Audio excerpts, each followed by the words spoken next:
Module 6, Lesson 9's objective is to analyze data to problem solve. Item 2 says, use the table or graph to answer the following questions. The table or graph to which they're referring is on the front side of this homework sheet in problem 1. Item A says, how much money does Danielle save in 4 months?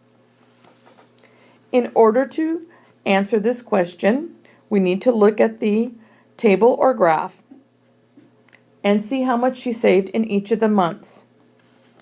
In January, she saved $9. In February, she saved $18. In March, she saved $36. And in April, she saved $27. If you want to know how much she saved in all during that 4-month period, you should add them together.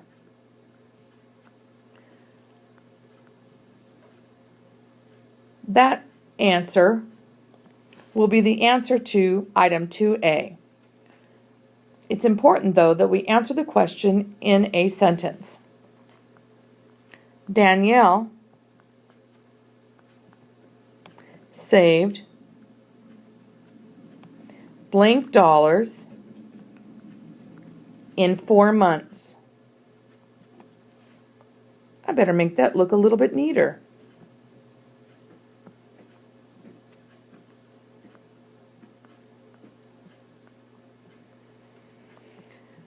Now on to item B.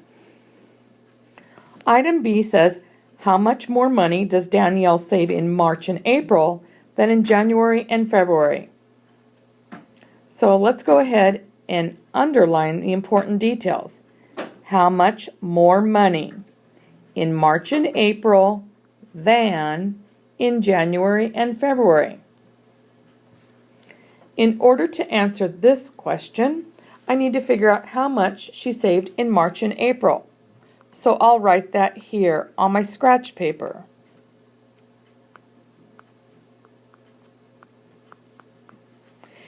In March, she saved $36, and in April, she saved $27. If I add those two figures together, I'll get the total that she saved in March and April. Next, let's figure out how much she saved in January and February.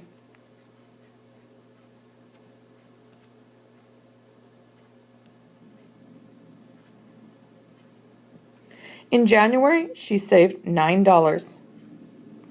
And in February, she saved $18.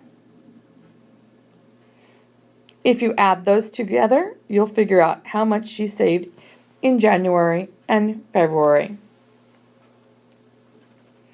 In order to figure out how much more money she saved in March and April than in January and February, we'll take the amount for March and April and write it here.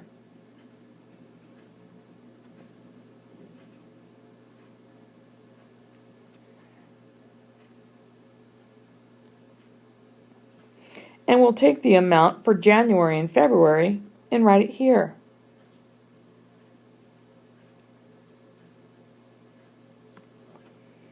Since we're comparing the two figures, to find out the difference between the savings in March and April and the savings in January and February, we need to subtract.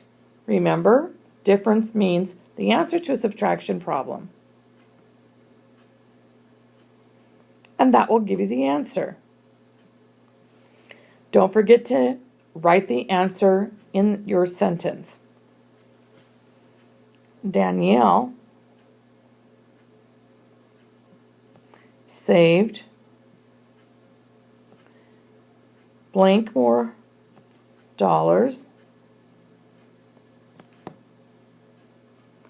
in March and April.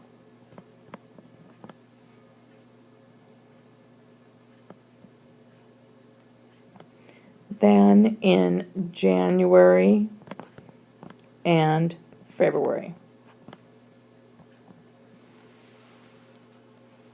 Item C says, Danielle combines her savings from March and April to buy books for her friends. Each book costs $9. How many books can she buy? Well, we already know how much money she saved in March and April. In March and April.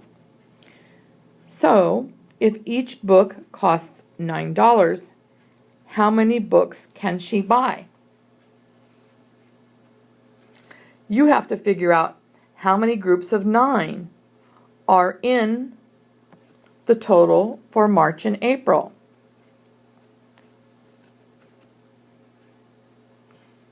And then we have to answer this question. How many books can she buy? Danielle can buy blank books. Remember, take the amount from March and April that you figured out what the total was and figure out how many groups of 9 there are in that number to determine the answer for item C. Lastly, item D. Danielle earns $33 in January. She buys a necklace for $8 and a birthday present for her brother. She saves the $13 she has left. How much does the birthday present cost?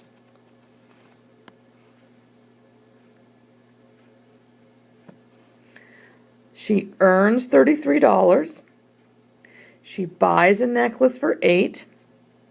She saves $13. How much does the birthday present cost? Let's start with the $33 that she earned and subtract out the $8 for the necklace.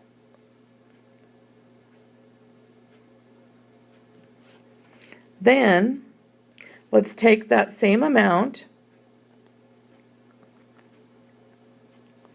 and subtract out the $13 that she has left over.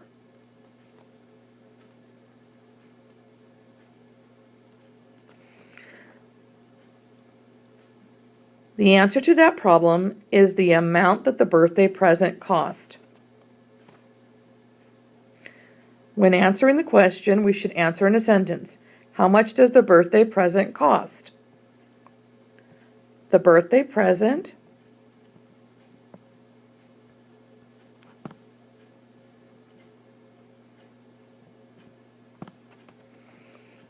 costs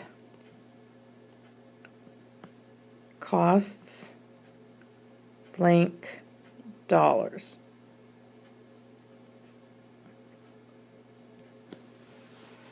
All right, that'll do it. The rest is up to you.